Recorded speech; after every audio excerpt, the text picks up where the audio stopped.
Assalamualaikum warahmatullahi wabarakatuh. Selamat pagi hadirin semuanya.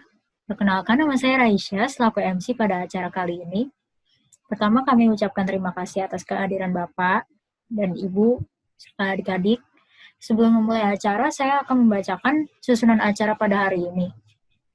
Yaitu susunan acaranya kegiatan PKM peningkatan kecerdasan sosial melalui kajian gambar desain ruangan bersama siswa SMPN 220 Jakarta pada hari Sabtu tanggal 15 Agustus 2020 pukul 10 sampai 12.20, yaitu pada jam 10 sampai 10.05 untuk registrasi, 10.05 sampai 10.10 pembukaan Zoom PKM oleh MC, 10.10 sampai 10.15 kata sambutan dan perwakilan SMPN 220 Jakarta, 10.15 sampai 10.20 kata sambutan dari Ketua PKM, 10.20 sampai 10.30 penyampaian materi desain interior, 10.30 sampai 10.40 tips karangan bagus dengan bahasa Indonesia sesuai EYD, 10.40 sampai 10.45 penjelasan tugas, 10.45 sampai 11.25 proses pengerjaan tugas dan pengumpulan tugas, 11.25 sampai 11.30 senam perenggangan, 11.35 sampai 11.45 presentasi perwakilan siswa 1,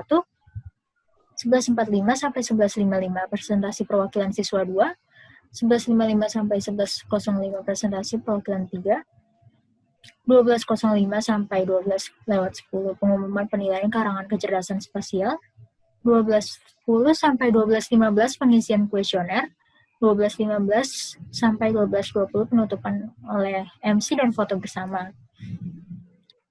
Demi menciptakan suasana yang kondusif, berikut tata tertib saya sebutkan, yaitu seluruh peserta diminta menampilkan nama lengkap sebagai ID Zoom.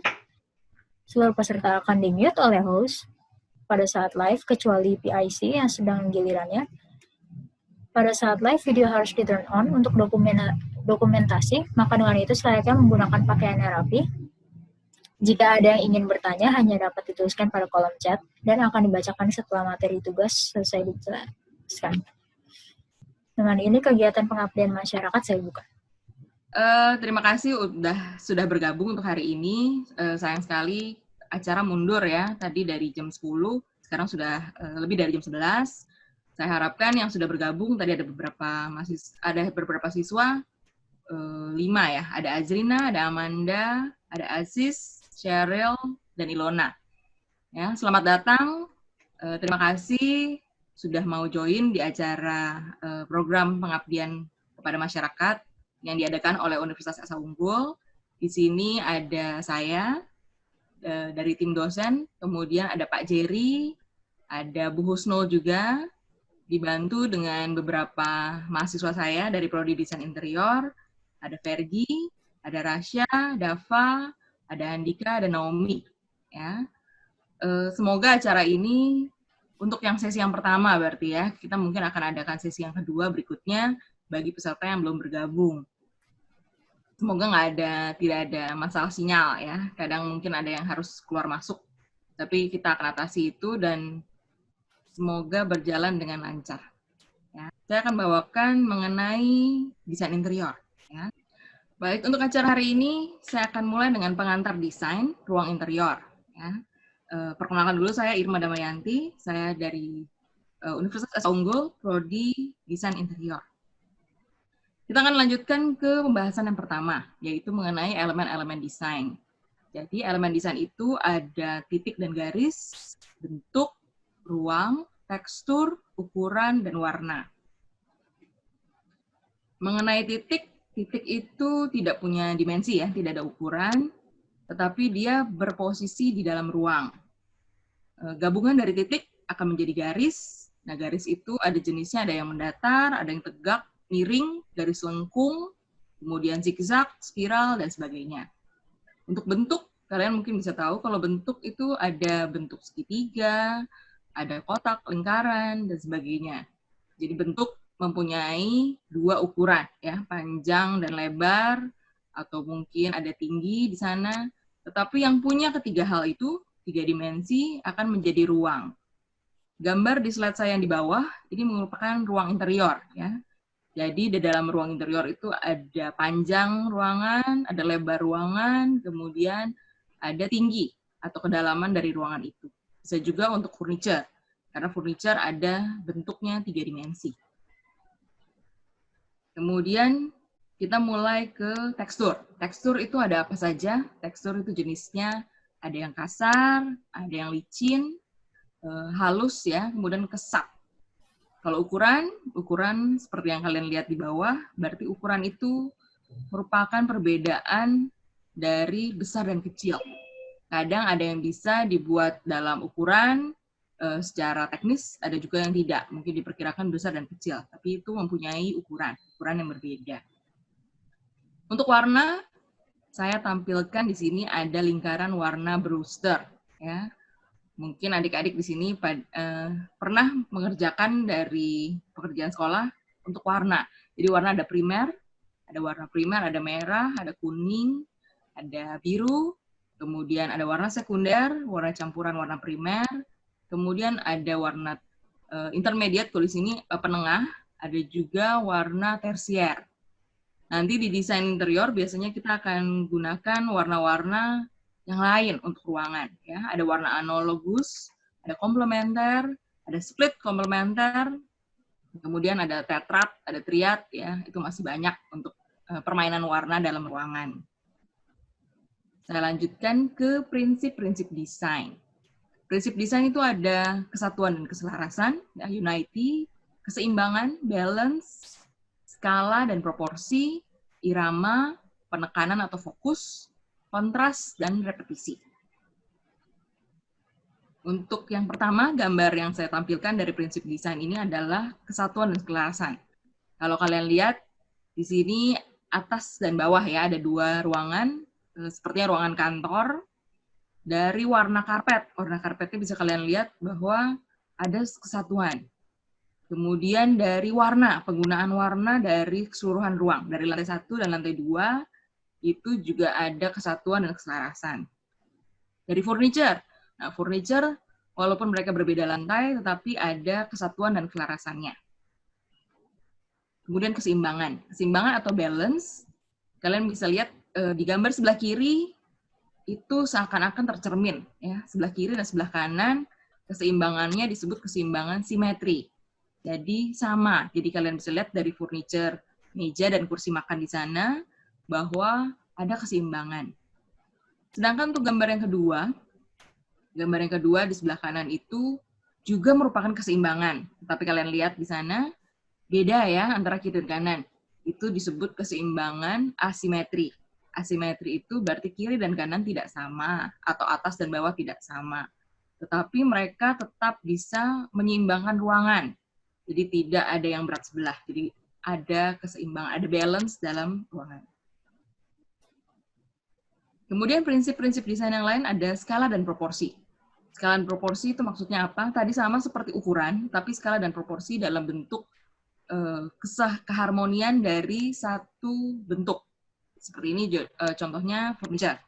Furniture kalian bisa lihat dari bahannya, dari bentuk-bentuknya, itu ada skala dan proporsi, ada besar dan kecil, dan mereka saling menyeimbangkan. Untuk gambar sebelah kanan, itu irama. Irama adalah prinsip desain di mana ada yang bergerak. Ya, bukan bergerak secara nyata, tapi ada sesuatu yang berubah bentuk dari awal ke akhir. Itu disebut dengan irama. Ya. Kemudian prinsip desain yang lain ada kontras. Kontras berarti ada sesuatu yang berbeda, ada sesuatu yang dibuat saling berlawanan. Ada satu yang mungkin gelap, ada juga yang terang. Ada satu yang mungkin polos, ada juga yang ternyata dibuat lebih rumit. Ya, sebelah kanan atas merupakan gambar penekanan atau fokus, disebut juga empasis.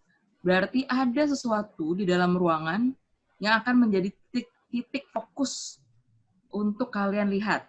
Ya, dalam desain interior mungkin di sini contohnya ada perapian.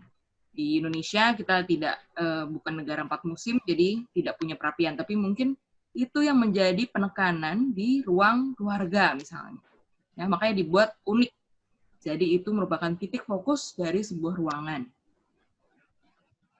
Hal terakhir dari prinsip-prinsip desain itu repetisi.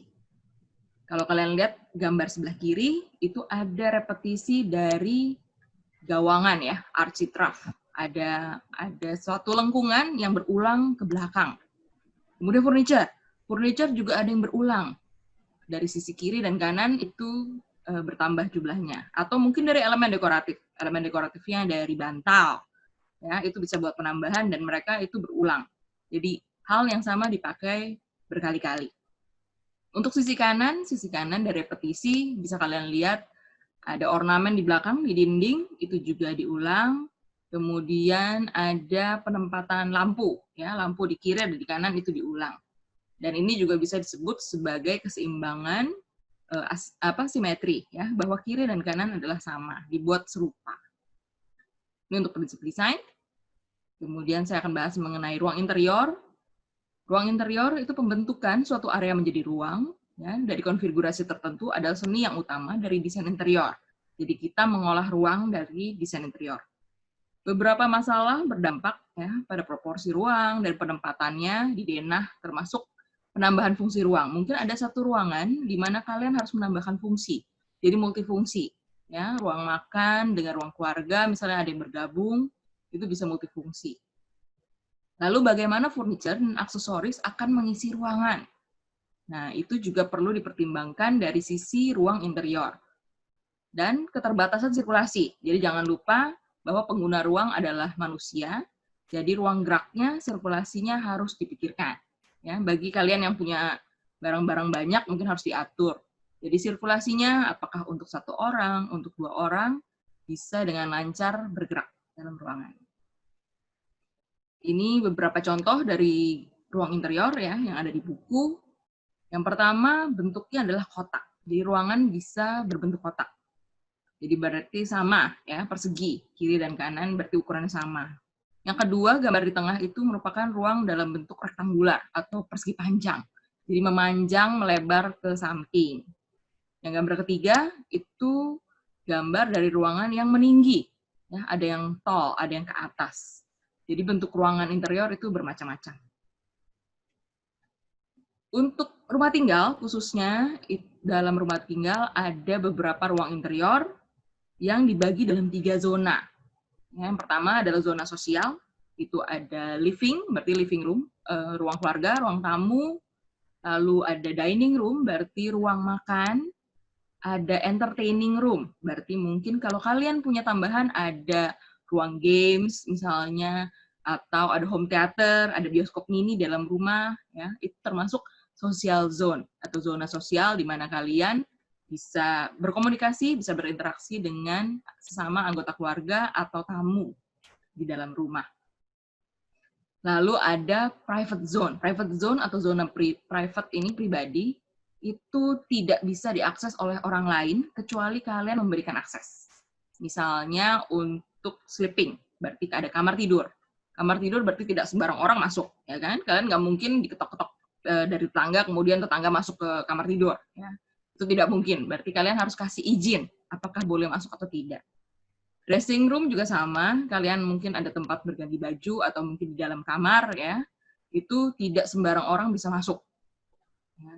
Hygiene berarti kamar mandi, itu juga sama. Kalau kalian sedang pakai kamar mandi, belum tentu ada yang kalian izinkan masuk. Ya. Kalian lagi mandi, tiba-tiba ada yang masuk. Ada yang mau ke toilet lah, ada yang mau ke wastafel gitu kan. Itu tergantung apakah kalian memberikan izin atau tidak. Jadi itu adalah zona pribadi di mana tidak sembarang orang bisa masuk ke dalamnya. Zona terakhir dalam rumah tinggal itu ada service atau work zone, ada zona pelayanan ya, atau zona kerja. Itu ada food preparation, berarti dapur, ada persiapan makanan di sana, ada laundry, ada tempat cuci, ya, area cucinya di mana, ada storage, berarti ada gudang, ada tempat penyimpanan. Kemudian ada mekanikal mungkin seperti garasi, ya, ada ruang kerjanya, ada bengkel misalnya. Itu bisa juga ada di dalam rumah. Jadi 3 zona ini ada dalam rumah tinggal. Oke, ini gambar saya yang terakhir, ini mengenai ruang interior. Untuk mahasiswa saya mungkin sudah biasa ya, ini makanan sehari-hari, ya, layout denah. Ya. Ini untuk gambar dari rumah tinggal. Jadi bisa kalian lihat itu di depan, mereka punya 3 mobil ya, ada garasi, ada carport untuk 3 mobil, kemudian masuk ke ruang tamu, ada musolanya, ada tangga, ruang makan, dan sebagainya. Ya, ini adalah ruang-ruang dari interior, dan ini seandainya suatu saat kalian dari SMP 220 ada yang mau masuk ke Prodi Desain Interior, berarti ini akan menjadi bahasan kalian sehari-hari. Ya. Ini pasti kalian akan temui di sana. Baik, ini mungkin slide saya yang terakhir tadi. Terima kasih untuk menyimak dari materi saya. Ya, saya kembalikan ke Rasya. Baik Bu, untuk materi yang kedua dapat Ibu sampaikan untuk selanjutnya. Saya lanjutkan ke materi kedua ya. Materi kedua, apa sudah terlihat? Jadi untuk PKM hari ini materi yang seharusnya disampaikan oleh Bu Husnul, tapi Bu Husnul sedang ada kegiatan lain juga, jadi mungkin nanti bergabung di kita saat penilaian, ya, saat evaluasi nanti. Ini ada sedikit penyampaian materi mengenai teks deskripsi. Karena Bu Husnul dari Prodi Pendidikan Guru Sekolah Dasar dan bidangnya di Bahasa Indonesia, jadi karangan pasti bisa dinilai dengan baik ya oleh Bu Husnul. Oke, ini yang pertama. Yang pertama itu apa yang dimaksud dengan teks deskripsi? Ya. Oke. Teks deskripsi menggambarkan atau melukiskan secara teknis penggambaran sekonkret mungkin objek, suasana, perasaan, sehingga mungkin suasana, perasaan sehingga membaca seakan-akan melihat, mendengar, mengalami hal yang dideskripsikan. Ini adalah tujuan dari teks deskripsi. Berarti kalian akan diminta untuk menggambarkan atau melukiskan ya sekonkret mungkin seperti apa objek atau suasana perasaannya. Jadi seakan-akan semua bisa melihat, mendengar, dan merasakan apa hal yang dideskripsikan itu. Lalu untuk struktur dari teks deskripsi akan ada identifikasi, ada deskripsi bagian, dan ada simpulan atau ada kesan. Untuk identifikasi berarti ada nama objeknya, apa yang dideskripsikan, ya bisa lokasi, bisa sejarah, ya. Kemudian ada pernyataan umum tertentu mengenai identifikasi. Jadi kalian identifikasi dulu objek yang kalian mau bahas apa, kemudian digambarkan seperti apa. Ini contohnya, keluargaku tinggal di rumah susun di pinggir kota Yogyakarta. Kami tinggal di lantai 3, rumahku tidaklah besar dan luas. Tetapi cukup untuk tinggal aku, adik, dan ibuku. Rumahku terdiri atas 2 kamar tidur dan 1 kamar mandi. Ruang tamu dan dapur menjadi 1. Namun ibu menyekatnya agar tidak berantakan. Berarti sudah ada identifikasi. Ya, seperti apa rumah tinggalnya. Kemudian ada deskripsi. Ya, deskripsinya perincian bagian objek. Contohnya, meski di lingkungan rumah susun, kemudian kami mempunyai sedikit tempat di teras dan di koridor rumah. Teras yang berada di luar gedung digunakan ibu untuk menjemur pakaian. Ada beberapa tanaman di pot teras. Tanaman berbunga sangat indah sehingga teras tampak segar dan hijau. Di koridor depan, pintu juga ibu meletakkan beberapa pot tanaman bunga. Jadi ada perincian bagian objek. Jadi menjelaskan tentang teras misalnya ya atau koridor. Jadi ada apa di sana? Itu yang kalian tambahkan. Ya, dirinci lebih jauh. Kemudian hal yang terakhir adalah adanya simpulan atau kesan. Ya, ini adalah simpulan atau kesan dari uraian sebelumnya. Contohnya, seperti kata pepatah, rumahku adalah istanaku, aku sangat menyukai rumahku. Ibu selalu menatanya dengan rapi. Rumah kami tidak memiliki banyak barang agar tampak luas. Begitu juga dengan kamar tidur, dengan kasur yang terdapat di lantai. Rumahku adalah tempat ternyaman di dunia bagiku. Di rumah, aku dapat beristirahat dan bercanda gurau dengan adik dan ibuku. Berarti ini adalah simpulan. Jadi setelah kalian menyampaikan tadi, ya ada deskripsi, kemudian ada identifikasi, hal terakhir yang perlu kalian sampaikan dalam karangan itu adalah simpulan atau kesan. Ada juga pola pengembangan paragraf. Ya, ini contoh beberapa. Ada pola deskripsi spasial, kemudian ada pola deskripsi sudut pandang. Spasial berarti meruang tadi ya. Kemudian sudut pandang berarti dari berbagai sudut pandang, bisa dari bidang ilmu, bisa dari orangnya. Ya. Kemudian pola deskripsi pengamatan. Pengamatan berarti apa yang kalian amati itu yang kalian tuliskan secara karangan. Ada juga pola deskripsi fokus. Jadi hanya ada hal-hal tertentu yang kalian tonjolkan di sana. Ini untuk pola pengembangan paradigma. Ini harus fokus katanya. Pola deskripsi spasial berarti menggambarkan ruang, karena spasial ada ruang. Ya, ada ruang, ada benda, ada tempat. Contohnya, ruang berukuran 9 meter kali 8 meter ini sungguh nyaman. Ditempati, sebuah sofa empuk berwarna putih dengan meja kayu berada di tengah ruangan. Sementara itu, rak buku berisi beberapa novel dan buku-buku ilmiah diletakkan mepet dinding. Mepet dengan dinding sebelah selatan bersanding dengan sebuah pot berisi pohon palem kecil yang seakan-akan menyatu dengan tembok yang dicat dengan warna hijau. Di luar ruangan terdapat sebuah kolam kecil berukuran 2,5 meter kali 2 meter berisi beberapa ikan koi yang berseliweran. Suara gemericik air dari kolam menambah sejuknya suasana di ruang tamu milik Pak Tony. Berarti dia ada menggambarkan ruang, ya. Kemudian ada menggambarkan benda. Bendanya apa saja di sana? Atau lokasinya di mana?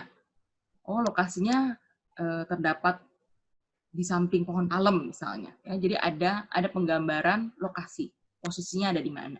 Jadi ini yang perlu kalian terapkan pada karangan kalian, ya, pola deskripsi spasial. Oke, ini yang terakhir. Terima kasih. Seandainya kalian punya pertanyaan, ya, bisa kalian sampaikan di chat. Kemudian saya akan coba jawab untuk materi desain interior atau materi dari tips karangan dari Bu Husno. Mungkin saya kembalikan ke Rasya. Ya baik adik-adik. Apabila ada yang mau bertanya, silahkan saja tulis. Nah, untuk sekarang bagian sesi penjelasan tugas. Ya, untuk tugasnya, tugas mengarang rumah tinggal yang unik dan menarik. Tentuannya, kerjakan sebuah karangan mengenai rumah tinggal yang diberikan pada gambar berikut ini. Untuk gambarnya, ini merupakan contoh tampak bangunan, yaitu fasad luarnya. Dan ini untuk lantai satunya, dapat dilihat pada gambar yang di atas itu merupakan fasad bagian belakangnya, terdapat kolam renang, dan gambar pada bagian bawah ada ruang bersantai, tempat duduk-duduk area. Untuk lantai 2-nya ada kamar yang polos terlihatnya, dan yang digambarnya di bagian kanan itu merupakan bagian luar dari kamar. Kemudian ada kamar mandi. Kamar mandinya pun juga polos ya, hanya menggunakan tile saja.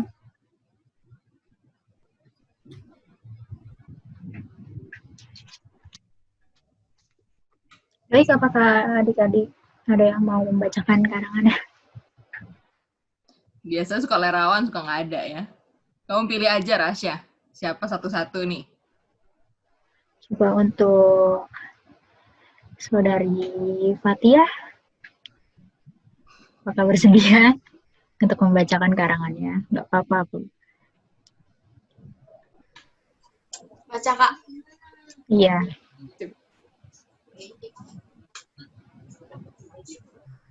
Rumah ini dibangun di tengah perbukitan. Bangunnya berbentuk persegi panjang dengan memiliki 2 ruangan terpisah. Ada yang berukuran besar dan berukuran kecil.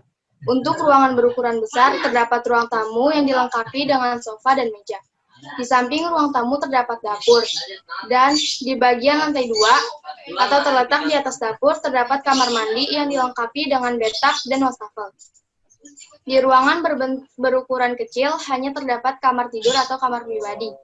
Bangunan rumah ini terlihat unik. Selain dibangun di tengah perbukitan, kita juga bisa tidur atau melakukan aktivitas lainnya dengan melihat pemandangan yang indah.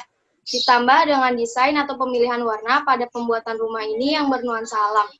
Di rumah ini tidak terlalu banyak barang dan ditata dengan rapi, sehingga terlihat lebih luas dan nyaman. Terima kasih, Fatia. Sangat bagus sekali. Selanjutnya, mungkin dari Saudara Aziz, dapat dibacakan karyanya? Terletak di area perbukitan dan berada di tengah hutan. Rumah ini cukup luas dan memiliki banyak ruangan. Ada beberapa ruangan seperti kamar tidur, ruang tamu, kamar mandi, dan lain-lain. Ada satu kamar tidur dengan kasur menghadap rooftop, satu rak kecil di samping kasur, dan satu AC. Di rumah ini juga terdapat ruang tamu dengan sofa yang panjang, meja, dan hiasan taman. Di depan ruang tamu terdapat kolam berbentuk persegi panjang. Ada satu kamar mandi dengan desain sederhana dan terdapat satu bathtub, satu wastafel, satu keranjang baju, dan satu gantungan handuk. Terdapat rooftop di samping kamar tidur yang menghadap kolam dengan banyak tanaman bunga yang ditanam di samping atau di pinggir-pinggiran rooftop. Banyak orang yang menginginkan rumah seperti itu, tetapi dengan tinggal di sana mungkin akan kurang rasa interaksi langsung antar sesama karena tempat tinggal yang berada di daerah perbukitan atau hutan. Baik, terima kasih untuk Adik Aziz. Karyanya bagus. Mungkin yang ketiga bisa dibacakan karyanya dari saudari Sheryl mungkin.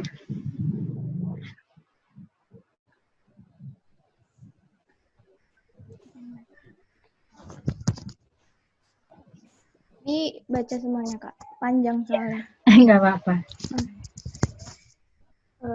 Rumah tinggal unik dan menarik. Di sebuah perbukitan terdapat sebuah tempat tinggal yang sangat unik dan menarik. Rumah ini memiliki 2 lantai. Rumah ini pun sangat luas dan indah, sehingga akan membuat kenyamanan pada penghuni rumah. Karena rumah ini berlokasi seperti di atas bukit, keindahan sekitar rumah pun menjadi sangat asri karena ada pepohonan dan rumput-rumput. Di dalam rumah ini pun terdapat bagian-bagian ruangan yang unik juga. Di lantai 1 akan terlihat sebuah kolam renang yang memiliki bentuk persegi panjang. Dan terlihat bagaimana teras atau luas halaman pada bagian dekat kolam renang. Di lantai 1 ini pun terdapat sebuah ruang santai yang terletak di depan tepat kolam renang. Di ruang santai ini pun dihiasi dengan menambahkan sofa yang cukup panjang dan ditambahkan dengan tumbuhan pot. Ruangan santai ini dihiasi dengan pintu kaca sehingga ketika di dalam ruangan ini bisa melihat pemandangan luar kolam renang. Selain itu, di lantai 2 juga sangat unik karena bentuk atap rumah yang sangat unik bentuknya. Di lantai 2 ini terdapat kamar tidur yang menggunakan spray berwarna putih serta penambahan bantal dan guling. Di ruang kamar tidur ini pun dihiasi dengan dinding yang berwarna coklat seperti kayu, tetapi memiliki keindahan yang indah. Dan terdapat pintu kaca sehingga bisa melihat keindahan luar.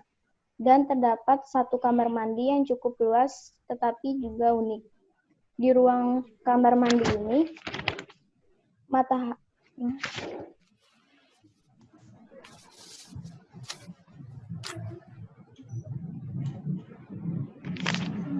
dan terdapat pintu kaca sehingga bisa melihat keindahan luar. Dan terdapat satu kamar mandi yang cukup luas tetapi juga unik. Di ruang kamar mandi ini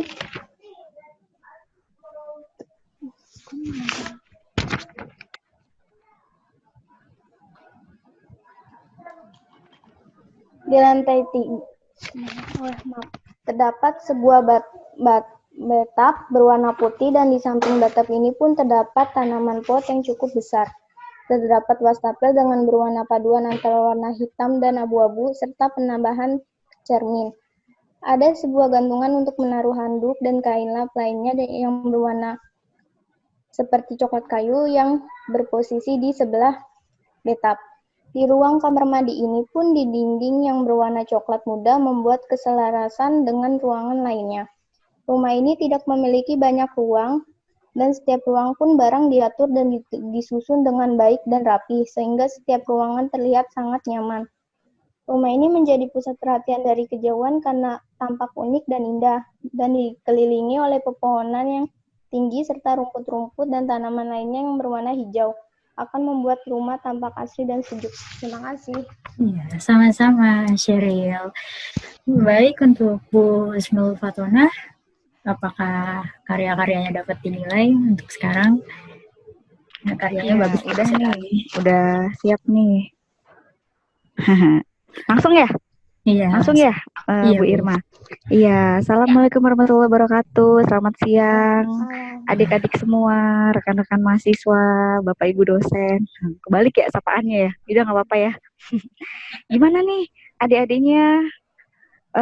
Tunggu ya, saya mau lihat dulu nih wajah-wajahnya nih. Ada Ajrina ya, Ajrina, hai, salam kenal. Ilona, halo. Aziz, mana Aziz mukanya? Aziz mukanya mana nih? Mukanya mana? Nah, cowok sendiri ya Aziz ya. Yang lain mana? Teman-temannya. Fatia, halo Fatia. Dava enggak ya? Udah ya? Udah semua ya? Oh iya. Oh Sheryl, halo cantik. Iya, soalnya saya pakai handphone nih. Jadinya, nah, kudu bolak-balik dulu. Ya, tadi saya sudah membaca ya bukan beberapa ya. Berarti sini ada 6 ya, ada 6 orang ya. Yang satu nggak masuk ke Zoom ini ya, Bu Irma ya? Ada beberapa yang masukin di grup WhatsApp ya, tapi di sini cuma ada 5. Oh yaudah, saya bisa ngebahas yang ada di sini dulu aja kali ya. Biar gampangnya. Iya, Ajrina dan kawan-kawan kan sekarang kelas 9 nih ya. Dulu pernah dapat materi menulis deskripsi kelas berapa? Masih ingat nggak? Ayo, ada yang masih ingat nggak? Kurikulumnya 2013 ya? Ya nggak? Halo? Coba Ya, untuk perwakilan yang mau adik-adiknya. jawab. Ya udah, perwakilan aja deh. Coba Ilona, masih inget nggak? Kurikulumnya betul nggak 2013 di sekolah? 2013. Iya, 2013 ya. Tas deskripsi ini udah pernah dikasih juga kan ya di sebelumnya ya, di kelas berapa? Kelas 7 bukan? Ingat nggak? Kelas 8 kayaknya, Bu. Oh, kelas 8. Iya. Soalnya, oh ya, makasih ya Ilona. Soalnya yang pas udah saya baca tuh rata-rata emang udah pada bisa bikin karangan deskripsinya. Udah pada bagus-bagus. Pantas lah kelas 9 nulisnya kayak gini, tulisannya juga bagus-bagus, bisa kebaca kayak gitu ya. Jelas. Nah, kita sekarang fokus ke penggambaran objek yang tadi sudah dikasih sama Bu Irma dan kakak-kakak mahasiswa tadi ya. Nah, kakak lagi, ibu deh ya. Ibu mulai dari Ajrina Zahira. Nah, ini satu kelas semua atau enggak nih? Ajrina satu kelas semua enggak sama yang lain? Beda kelas atau satu kelas? Ya, Bu. Satu kelas ya? Ada G, ada C, oh ada A, oh beda-beda ya, ada yang beda-beda ya. Iya. Kalau dari Ajrina sendiri, kan kamu bikin 2 paragraf ya, ini. Nah, sebenarnya untuk karangan deskripsi ya, apapun itu kalau mengarang sih sebenarnya diperlukan adanya judul. Nah, di sini yang pakai judul itu yang kalau Ibu lihat tuh cuman Aziz. Nah, tapi Aziz judulnya juga kurang spesifik ya Aziz ya. Tapi rata-rata memang tidak memberikan judul. Nah, besok-besok kalau misalkan ada tugas mengarang atau ada kegiatan gitu ya, baiknya pertama ada judulnya dulu gitu. Nah, lalu kalau dari Ajrina, dari kepaduan paragraf nih, antara paragraf pertama sama paragraf kedua itu udah cukup nyambung, nggak terlalu jomplang antara paragraf 1 dengan paragraf 2. Nah, tapi kalau dari sisi pendeskripsiannya memang ada yang memang kurang detail. Ajrina sendiri, menurut kamu kesulitannya di mana? Ada kendala nggak ketika membuat karangan ini? Susahnya di mana coba? Tadi nggak ada kendalanya, cuman Waktu? waktunya ada sih. Waktunya Waktunya. dipikirnya cepet-cepet. Iya. Nah, ini mungkin bisa jadi salah satu bagian analisis ya dari Bu Irma ya dan teman-teman, masalah waktu juga bisa. Nah, jadi dibilang deskriptif sudah cukup deskriptif karangan kamu. Tadi judul nggak ada, paragraf 1 sama paragraf 2 itu sudah cukup nyambung, tapi yang namanya deskriptif itu kan detail ya. Jadi ada objek, kita gambarkan detail banget sampai yang bagian-bagian terkecilnya, sebelah kanan, sebelah kiri, atas, bawah, panjang gitu ya. Misalkan ada kalian bisa nebak berapa meter atau berapa senti panjangnya, warnanya apa, tebal tipis, itu benar-benar harus dideskripsikan secara konkret. Nah, jadi dengan baca karangan ini aja, kita jadi bisa tahu, oh iya jadi rumahnya besar ya, oh jadi rapi banget rumahnya. Nah, bisa seperti itu. Nah, kamu ini sudah cukup deskriptif, tapi masih memang agak terlalu umum karena di paragraf 1 kamu lebih cenderung pendeskripsian kamu bagus nih di paragraf 1 mendeskripsikan kondisi ini rumah yang di bukit. Kamu pasti ngelihatnya yang tadi gambar pertama ada bukit, ada pohon, ada rumah gitu ya. Nah, ini kelihatan sih kamu fokus banget di gambar yang pertama. Kamu nulis gemericik air, kicauan burung, itu memang sudah cukup deskriptif tuh. Itu memang betul. Nah, bentuk rumahnya persegi panjang, ada fasilitasnya betul. Tapi lebih detail lagi kalau kamu gambarkan misalnya kolam renangnya ada berapa? Kira-kira ada berapa lantai? Kamarnya ada berapa? Di kamar itu ada pemandangan, bukan pemandangan ya, ada apa aja, lukisan, sofa dan macam-macam gitu misalnya. Nah, kurangnya itu sih sebenarnya gitu. Tapi pendeskripsian umumnya sudah betul. Jadi besok kalau misalkan diminta untuk membuat deskriptif lagi sampai benar-benar jumlahnya, warnanya gitu didetailkan lagi ya, Ajrina. Siap? Siap ya? Iya, penutupnya juga bagus nih, ada simpulannya dalam hidup. Semua orang pasti memiliki cita-cita. Nah, itu sudah memang penutup yang bagus. Kalau dalam struktur teks deskripsi itu semacam kayak simpulan gitu ya, pendapat itu boleh. Nah, yang kedua, kalau ada yang kurang jelas bisa ditanyain ya misalnya atau mau menjelaskan gitu. Yang kedua itu Fatihah. Fatihah ada di sini nggak ya? Enggak ya? Enggak ya Bu Irma ya, Fatihah ya? Oke, Fatihah ada nggak ya? Ada, nggak? Ibu. Oh Ada. ada ya? Ya ampun kalau di handphone Ada. itu nggak muncul semuanya.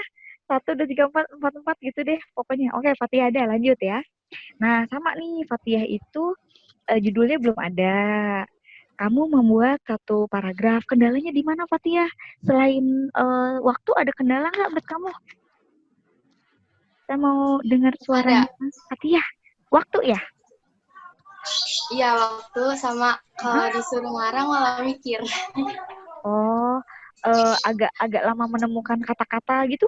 Ada? Iya. Oke. Kamu hobi nulis nggak? Punya hobi nulis? Enggak sih. Enggak. Tapi nih termasuk karangan kamu cukup baik. Bisa dalam waktu yang singkat bisa menghasilkan banyak kalimat. Meskipun satu paragraf nggak apa-apa gitu. Berarti ada usahanya. Bagus. Ya. Nah, kalau Fatihah ini di kalimat awal dia langsung to the point nih. Langsung fokus ke rumahnya. Gitu. Kalau tadi si Ajrina kan dia menggambarkan di sekeliling rumah dulu nih, ada perbukitan warna hijau, ada suara burung gitu-gitu kan. Kalau Fatia langsung to the point nih, langsung oh rumah ini di tengah perbukitan, bangunannya begini, begini, begini gitu, langsung to the point ya. Nah, kamu langsung masuk ke bentuk deskripsinya nih.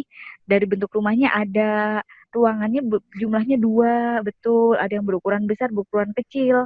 Iya, itu betul. Ada ruang tamu, ada sofa, ada meja, di samping ruang tamu ada dapur, terus di lantai 2 ada kamar mandi, kemudian bangunannya unik gitu. Ini sebenarnya cukup deskriptif ya. Untuk warna juga kamu singgung nih, meskipun kamu nggak langsung ngejelasin warnanya yang dominan apa yang dipilih. Misalnya warna coklat nih untuk menggambarkan kamar mandi atau apa gitu ya, kurang di situnya ya. Nah, tapi apa namanya sudah betul juga nih Bu Irma disebut deskriptif dia deskriptif. Tapi kalau ke arah nanti masalah bentuk spasialnya atau desain interiornya nanti masukan dari Bu Irma aja ya. Ya, ini juga udah bagus. Kamu sudah bisa melihat bagian-bagian dari kamarnya. Terus di kamar mandi ada wastafelnya, ada macam-macamnya tuh udah kamu jelaskan juga nih. Nah, ini juga bagus nih karangan deskripsinya udah siap lah nih jadi anak SMA nih tahun depan ya kan. Oke, itu kira-kira buat Fatia. Nah, kalau Aziz, nah nih cowok satu-satunya nih ya yang paling ganteng nih di antara teman-temannya nih Aziz nih. Kamu anak pertama ya Aziz ya? Iya, Bu. Mana Aziz? Halo Aziz. Iya, Bu. Ya, kamu anak pertama ya?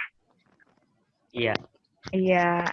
Anak apa? Adik kamu siapa? Dwi? Ada Dwi-nya? Ada.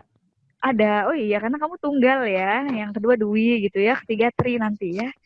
Iya. Kamu ini di awal itu tuh judul atau apa nih menurut kamu sendiri tadinya?